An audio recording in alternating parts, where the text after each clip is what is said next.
It's my starter. It's a rye starter. It's 100% wholemeal rye. You can see it's super thick. Doesn't need to be liquidy or all over the place. I need my scale.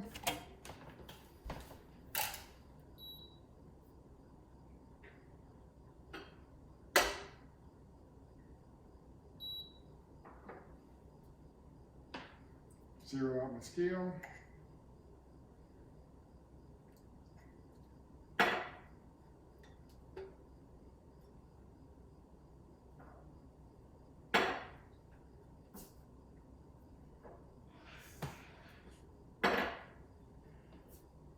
$20 grams. That's it. See you later.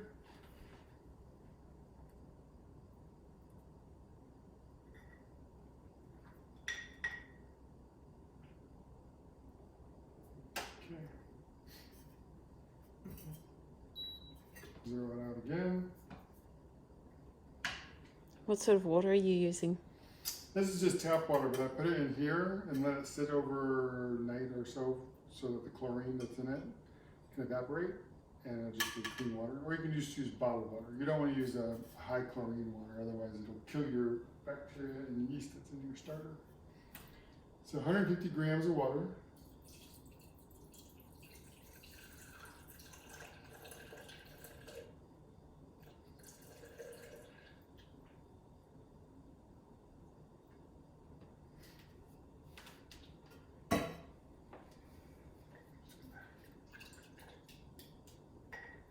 Get my yeast in there.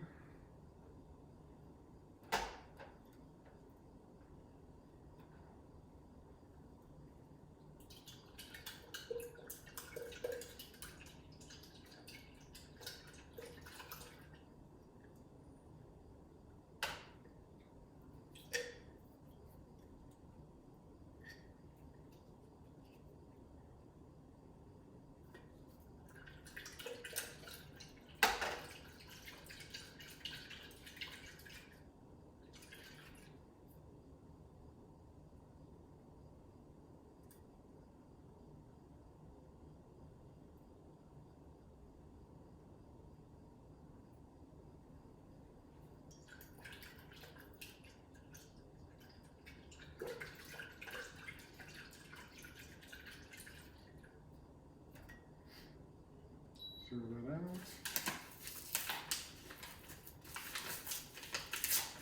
And this is just white bread flour.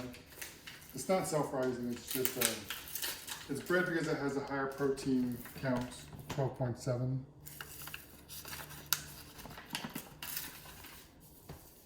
then we're gonna put 150 grams of flour in there with the 150 grams of water.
Again, not too liquidy, it all stays in there.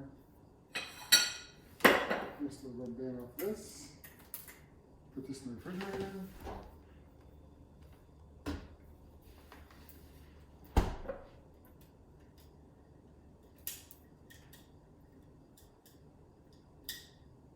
That's how I know where it started at. We leave this on the plate until morning. Alright, so here's the starter we started last night. You can see it's tripled in size. And this morning when I first got up, before I made my coffee, I put that little black mark right there on the side, right above the line, and you can see now it's already past it. So it's still on its way up, which is fine. I just point that out because it would still go up over time. But that's a nice active starter. If you look on the inside, come over here and see if you can look in this.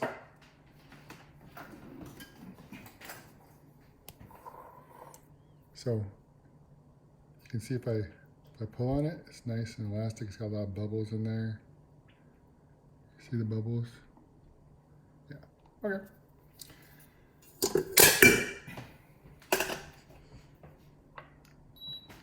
So on my handy scale, I put my Mixmaster KitchenAid mixer, and I put its bowl on there. And I put in the recipe as follows. 1 part sourdough.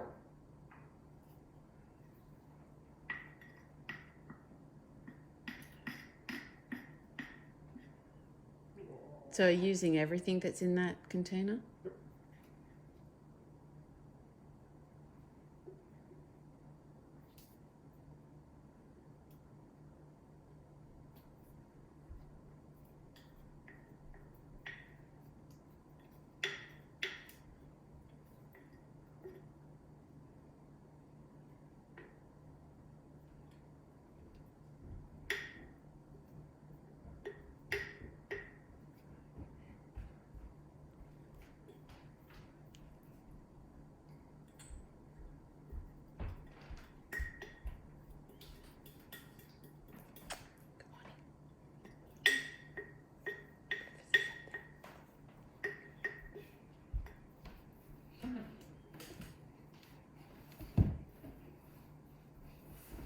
All right, so that's 300 grams of sourdough, which is what we started with last night. So that's 1 part sourdough, 2 parts water would be 600 grams of water. So let's reset that again.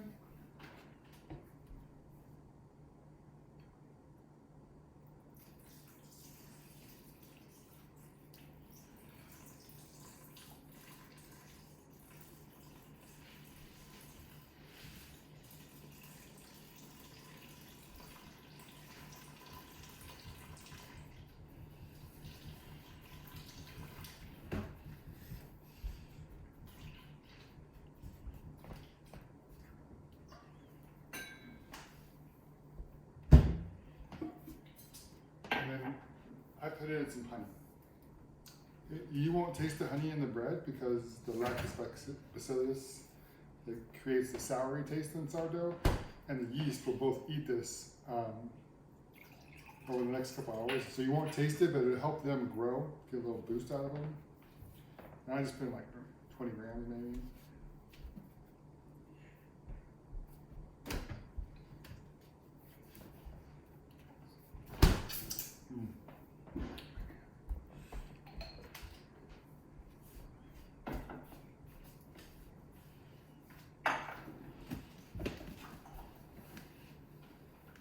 Give that a stir. Mix it look really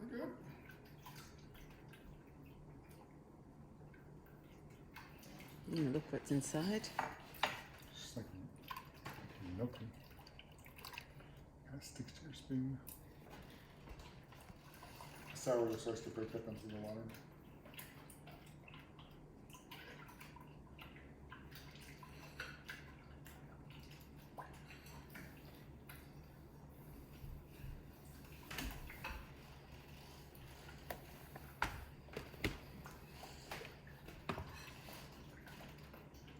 This helps get the honey distributed through the liquid as well. So there's a big argument in the whole world of things about sourdough about auto leasing. And technically what that is taking your flour component and your water component and mixing those together before you add your sourdough and your salt, because it apparently helps build gluten. I've never found much of a difference either way, but I prefer this way because when you do it this way, you mix your sourdough into the water along with your salt, and it kind of evenly gets distributed. And then when you add the flour, it gets evenly distributed throughout the flour. When you add the flour and water first in the auto mixing step, and then add the other things later, it takes a lot of work to get them properly distributed. But when you add it like this, the lactose bacillus and the yeast are uniformly spread throughout the water, and then by default they get uniformly spread throughout the flour as it gets absorbed. All right, so that's good. Salt? Yeah. Don't forget the salt, because that's important. Bread without salt tastes like poop.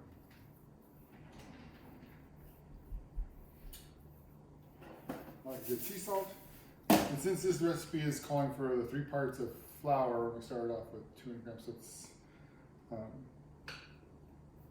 did I put 400, 600 grams of water here?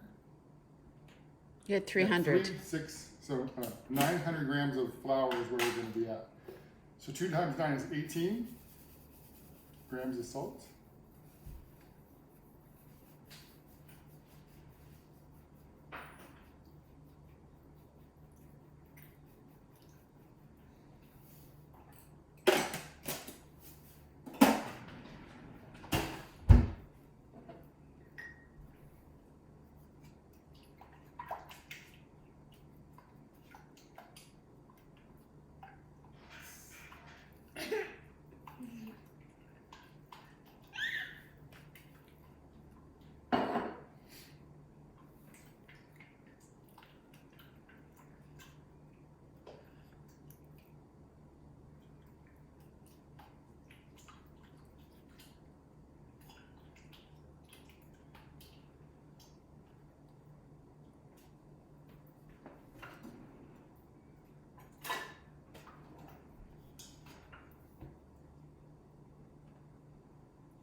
All right.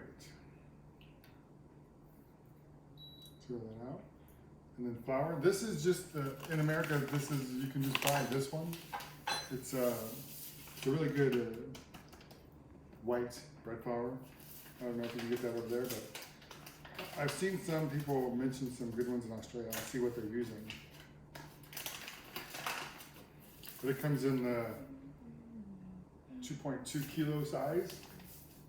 And now I'm going to put half to 2/3 of this, and then I'm going to put a whole wheat on top of it. This just tastes like white bread, so nothing exciting. So I'm going to go for 600 grams of this one.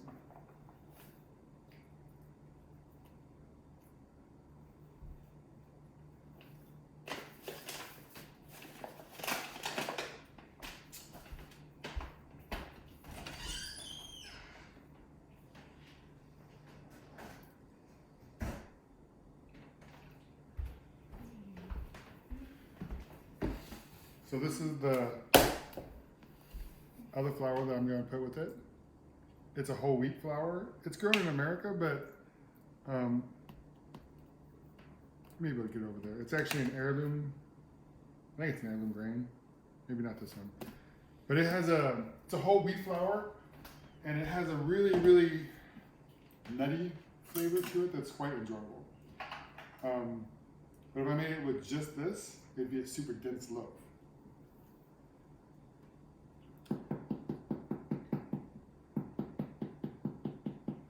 Because whole wheat doesn't have as much gluten in it as pure white bread, white flour. But you can add gluten. You can add gluten if you want.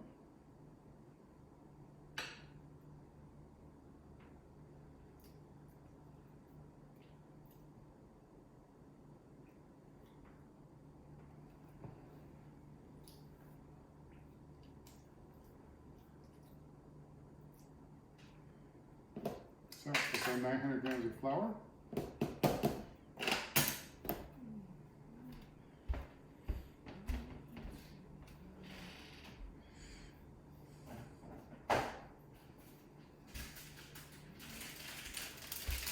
you want to add gluten, you would add something like this. Vital wheat gluten. It is the pure gluten extracted from flour, and it'll help it rise and become a little bit more fluffy, because the fluffy part of the bread is based on the gluten formation that gets built up by the gases produced by lactose bacillus and your yeast. All right. I'm not going to mix this by hand, although I've done that a few times. Do you want the thing on the top? Nah. It only matters if you're trying to dump in some other stuff while you're at it.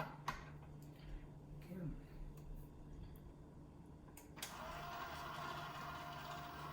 Wow.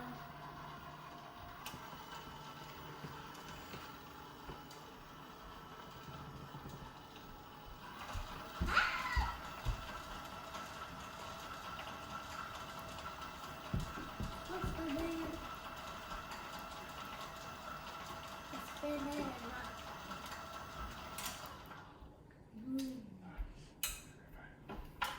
That's I think I bitter. raised it up so that it was actually mixing anything. Oh yeah, that makes a big difference. Ready. So one of the things I forgot earlier, and it's completely optional, so you can do it or not, is olive oil. If you put a little olive oil in your bread now, when you bake it later, it'll give it a softer crust. If you left it without it, it would be fine, but it would be much more of a harder, chewier crust if you go for the dark colored crust, which I like, the caramelized crust. If you add a little bit of a fat now, like an olive oil or butter or even milk, it makes it a little bit softer. So I'm gonna add a little bit. And it's not rocket science, just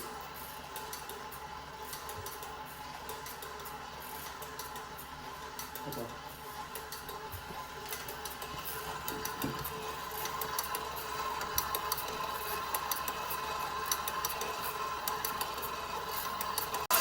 Yeah, it turns it up a little bit faster and make it go a little quicker. Now you can see it's pulled away from the bottom. Now we're going to move it into a bowl.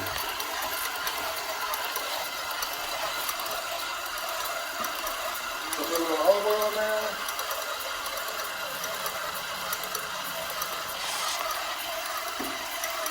Put the gas.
I can see my reflection in the pot. In your pajamas? Yeah.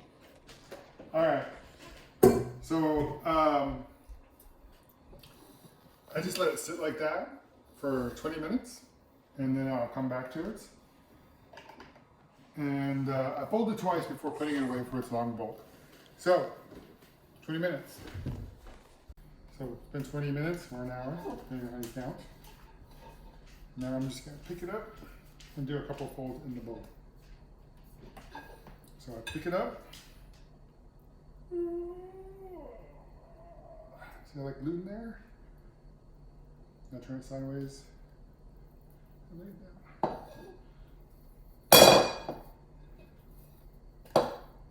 Pick it up sideways. Just a couple times.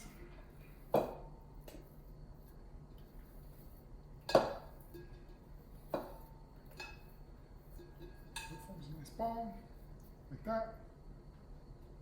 And then I put it under a towel for at least 4 hours.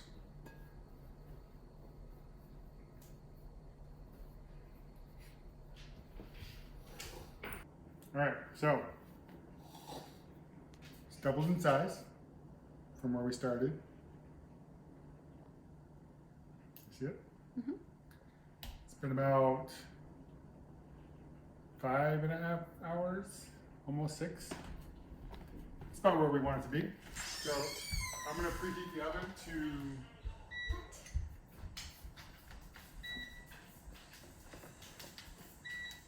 550.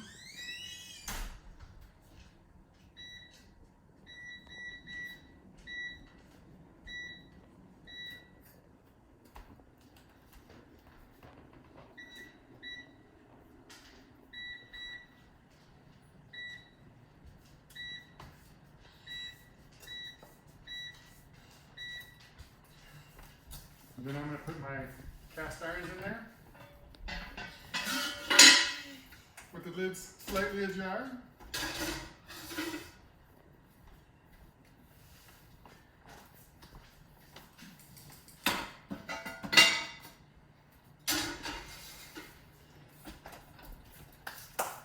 And then I'm going to pull this out.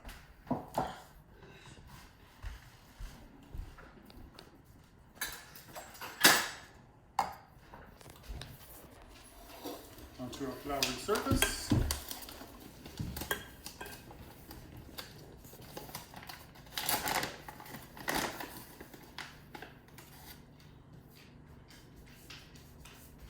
I'm also going to flour the top here.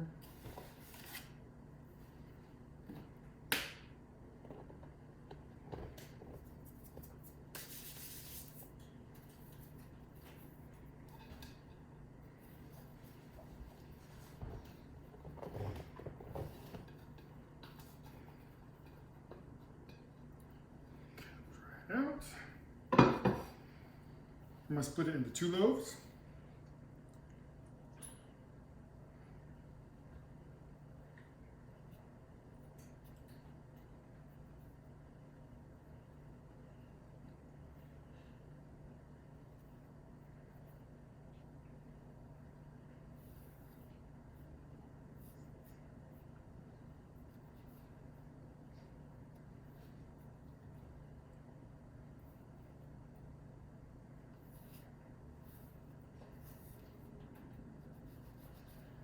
I'm just going to cut a little piece off of both of them too.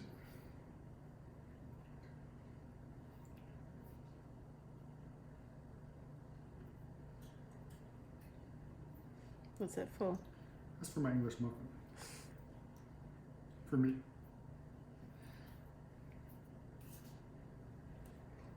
Okay. Put a little bit of flour up here for it not to stick on the counter. And this is the pre-shaping step. So you don't want to, you've got all this gas buildup in there now, you don't want it to deflate. So you just sort of gently pour over.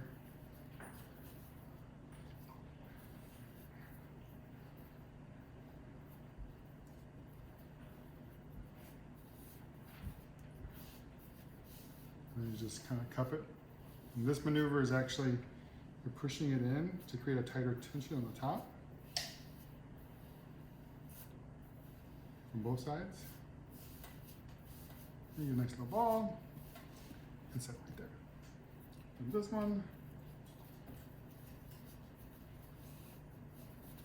grab the corner, pull it over.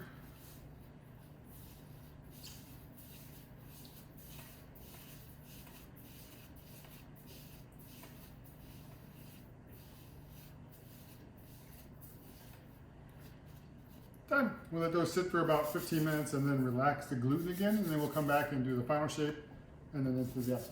Okay, I'm gonna shape my little doolies here for my English muffins.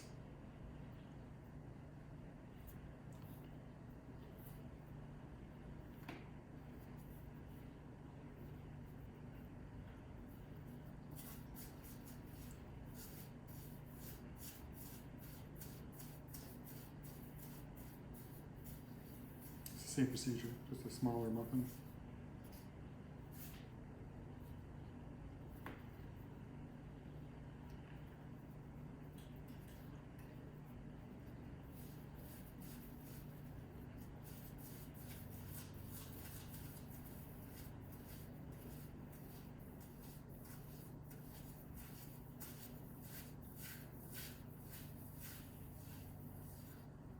So this is preheated to 550, and I'm now going to lower it down to 450.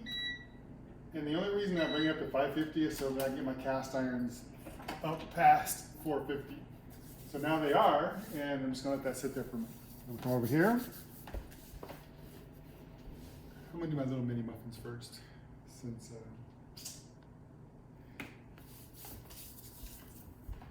that's a neat thing.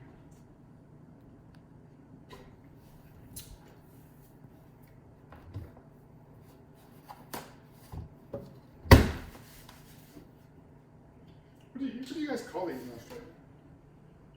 English muffins. Is that what you call them? Yeah. I don't know, you guys got all kinds of funky names for things like biscuits. So cast iron pan. Yep.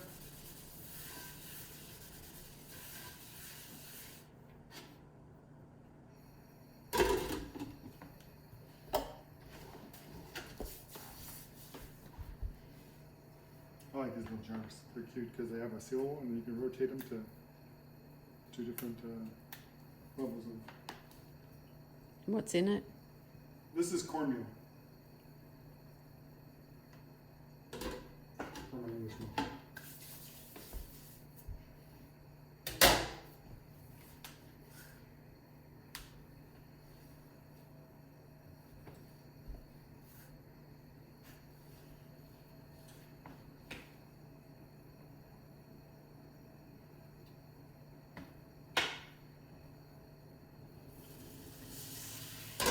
Put a little water in to get the steam up. All right, while that's going, I'm gonna do this. All right, so these have relaxed now after I've cut them and pre-shaped them, and now I'm going to shape them.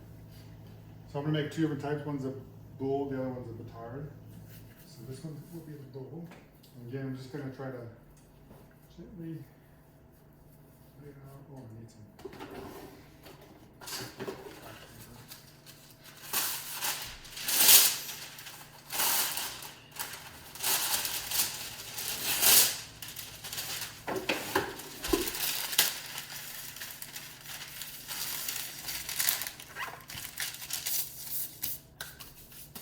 Okay, with this one more time, which one do you want to not have nuts in it? The round one or the batard?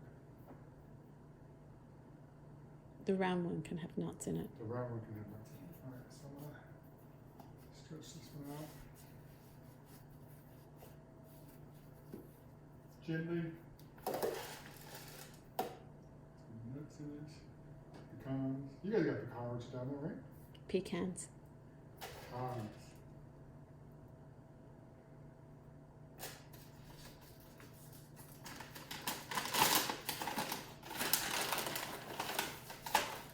These are craisins, which are dried cranberries.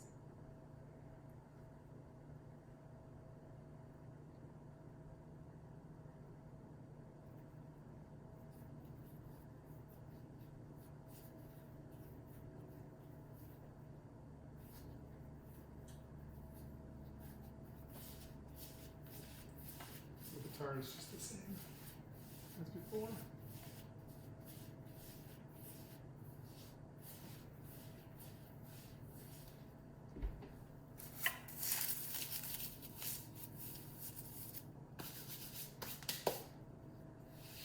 Drop these nuts into the sink.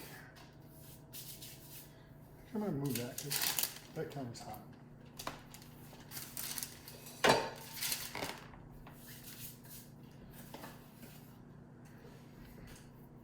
This one's a batard, so it's folded differently. I want to get a little closer for that. Okay.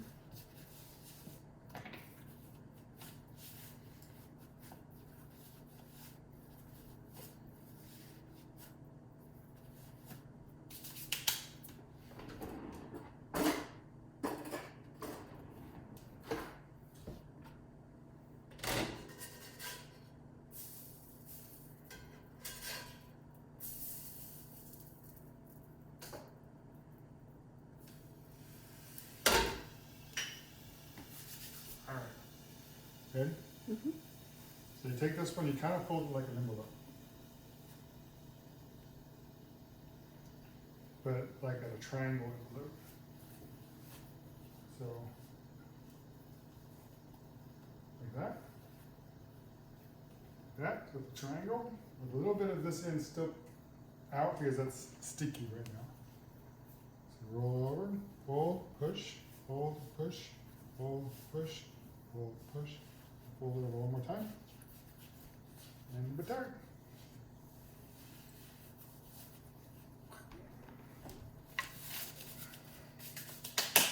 So now I get my hot gloves out. Are you going to score this?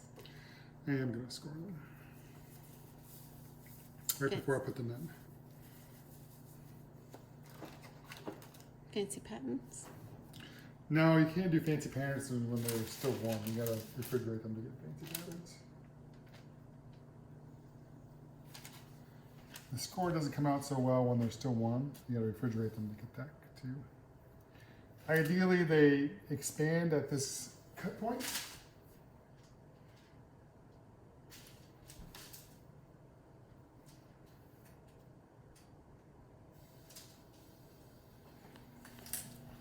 Oops.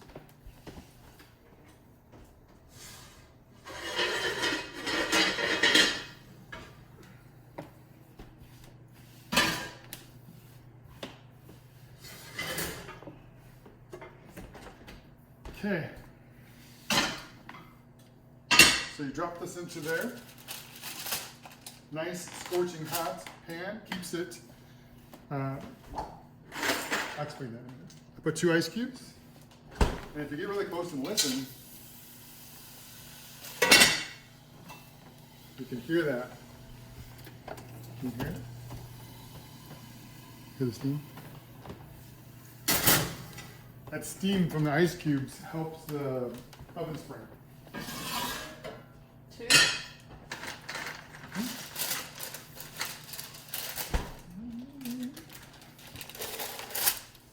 Behind the parchment.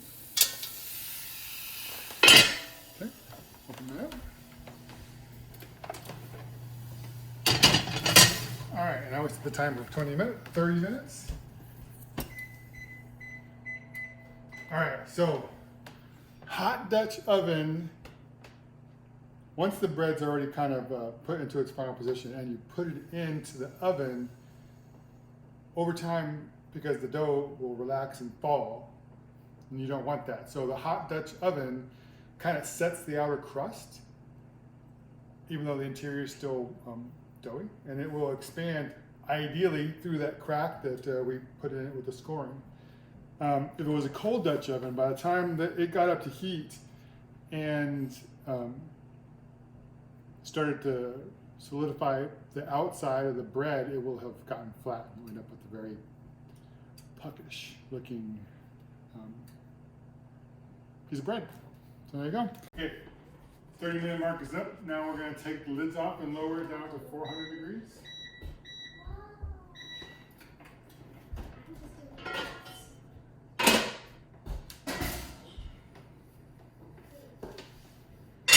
And you can see they've risen and they look nice. But they don't have any color on the outside, so we still need to cook them a little bit more. What I like to do is leave them there at 400, leave the light on, and give it another 15 minutes. And then check to see what they look like in 15 minutes. My English muffins are done. This is what they look like. They only take 12 minutes depending on the size. So nice little English muffins. They're already done. How long do you cook the English muffins for? 3 minutes on one side, flip them 3 minutes, flip them 3 minutes, flip them 3 minutes. So 12 minutes total in the medium heat with cornmeal in there. It comes out nice little English muffins. So it's been 17 minutes, and this is about the darkness I like in my crust.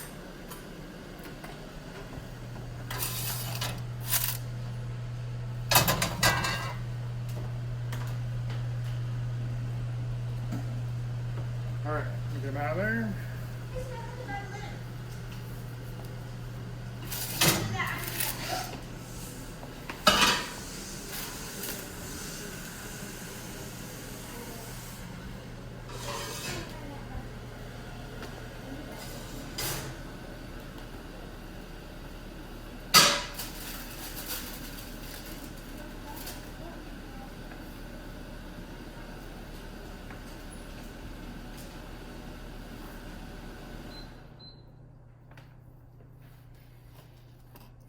So you can see where it's split and then it raised here and then along that one as well. It's a little bit bigger than this way as well, but yeah, overall it's good. So you can hear when I press on it, it's a little crackly, but not too much. And that's why I added the oil, because it makes it softer on the outside, but you still get the good caramelization without having to chew on it like bubble gum to eat it. That's my preference. Now, these are super hot and they need to sit here for about an hour. The reason being is that there's approximately 600 grams of water in these 2 loaves, 300 each or so, less smaller muffins and what was evaporated. And it's bouncing around in there like steam, really, really hot. If I cut it, it'll just all evaporate and leave the interior nice and gooey. You'd be like, ugh. So you let it cool completely for about an hour, and then the interior of the bread will reabsorb the moisture, leaving it a nice moist piece of bread. And that's it. All right, it's been about an hour. We're gonna cut into the batari. Ready? Mm-hmm.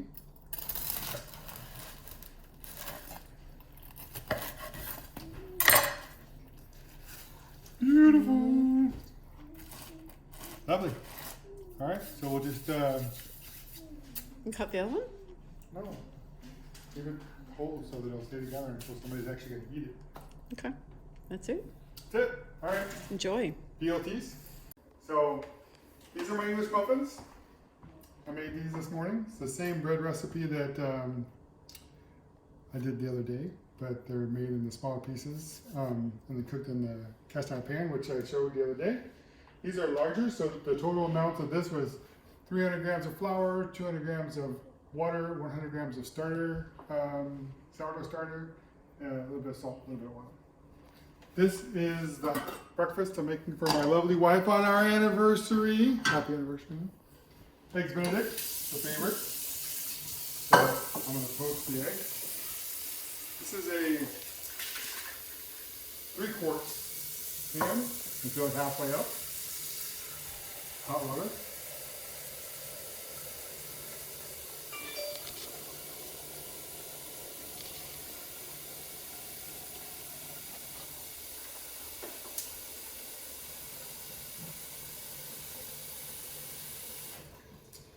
You put it over the boil, and in there goes a little bit of vinegar, red wine vinegar.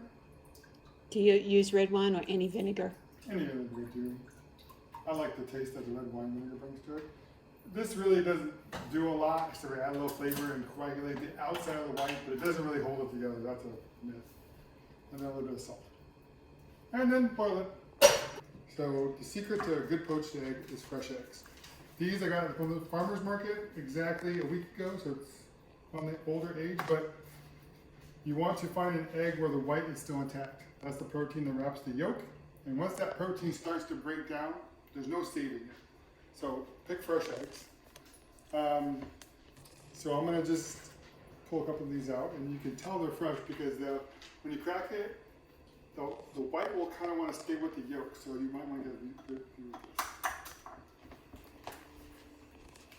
So you see that white hanging down there, like a big goop? That tells me that it's got a good white around that particular egg.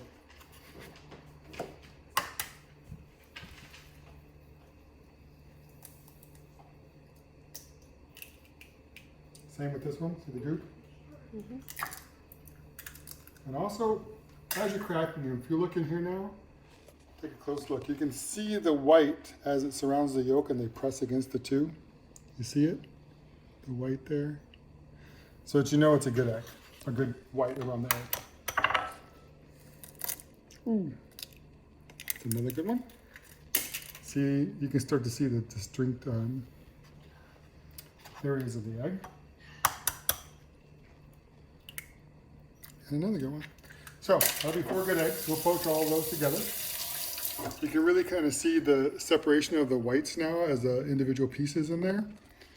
And those will be what actually gets poached.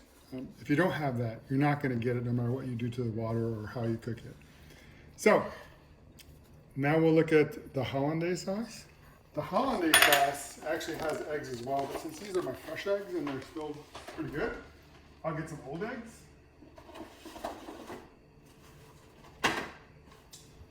And for these, I'm going to use the bigger ones because the whites tend to fall apart faster. And this one's 2 weeks old, so they might still be good, but looking at it. So I'll separate these into just yolks. See, that's a good one too.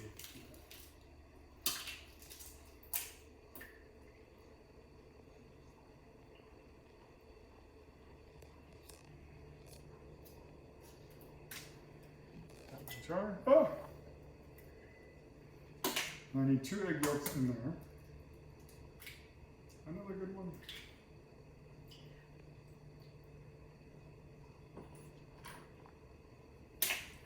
Two yolks. This is just your standard small mason jar. A spoon. This is mustard that I make. It's honey mustard, fermented. I have a video for that too. I'll see if I can put that up there. But I put a big dollop of that in there.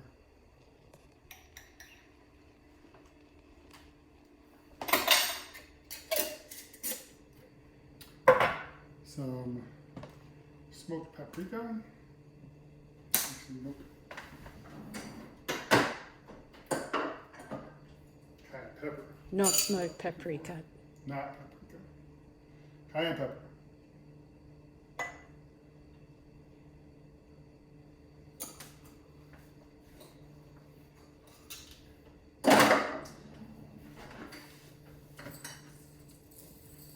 Salt. Pepper.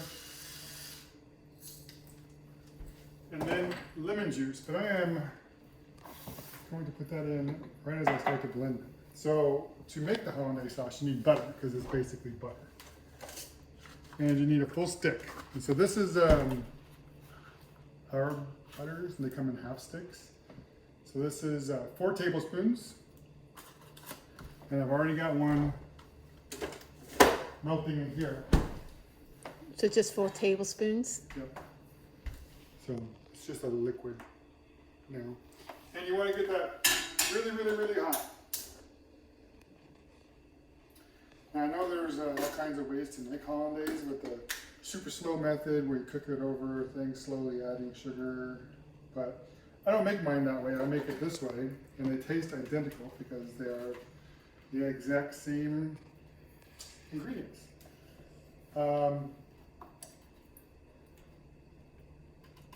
You want to add the butter to the eggs slowly so that you don't scramble the eggs. You want to make an emulsion, not scramble them. So we'll do the same thing, we'll just do it in this manner.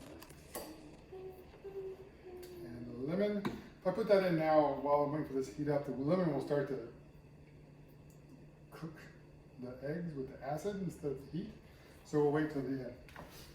I do need to get this scorching hot, so we'll wait for that to happen. Ready? Mm-hmm. Okay, so come take a look at this. This is nice and hot. If you're looking for a number, that's 212 degrees for the butter. I'm not sure what that is in Celsius. But you don't want it to go brown, you just want it to be cooked. Oops.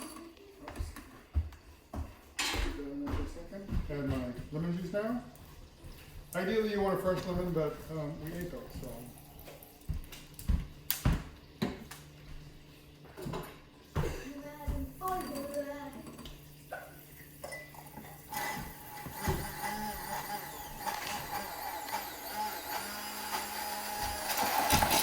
So you very gently add the steaming butter to the hollandaise mixture. What happens if you add it too fast? If you add it too fast, it will break the mixture and turn it into a scrambled egg with butter.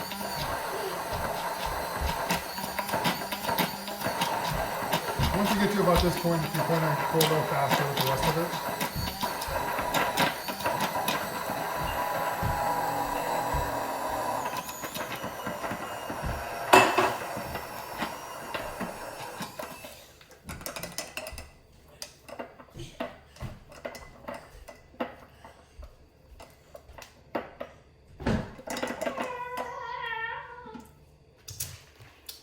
That's delicious.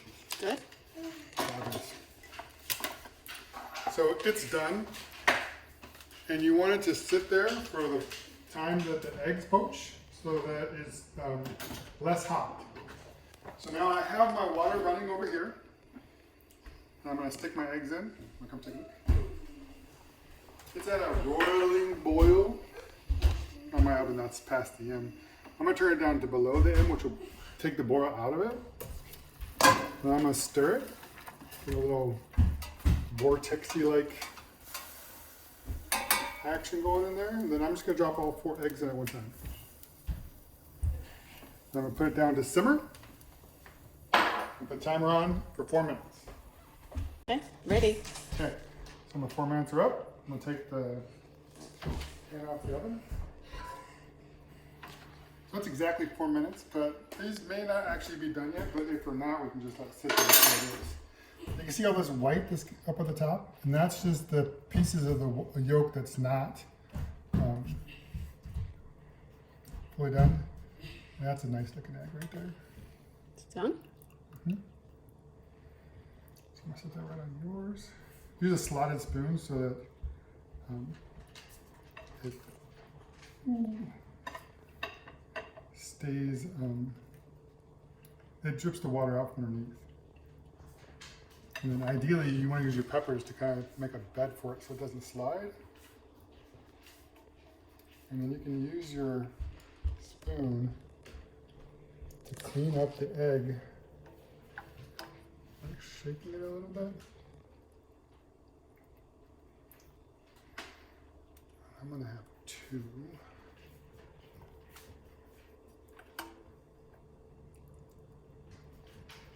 Savannah, get your bowl, please. It's right next to it. Oh, okay.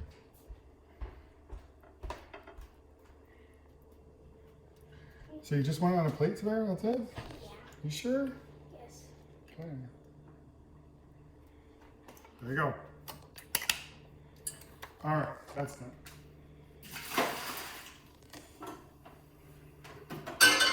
We'll take our hollandaise sauce that is now cooled off a bit.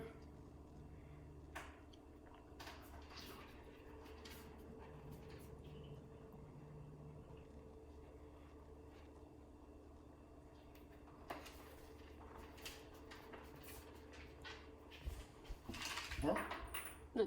Yeah, that's good there. Do you want to move mine to the center? Okay, do what? lovely.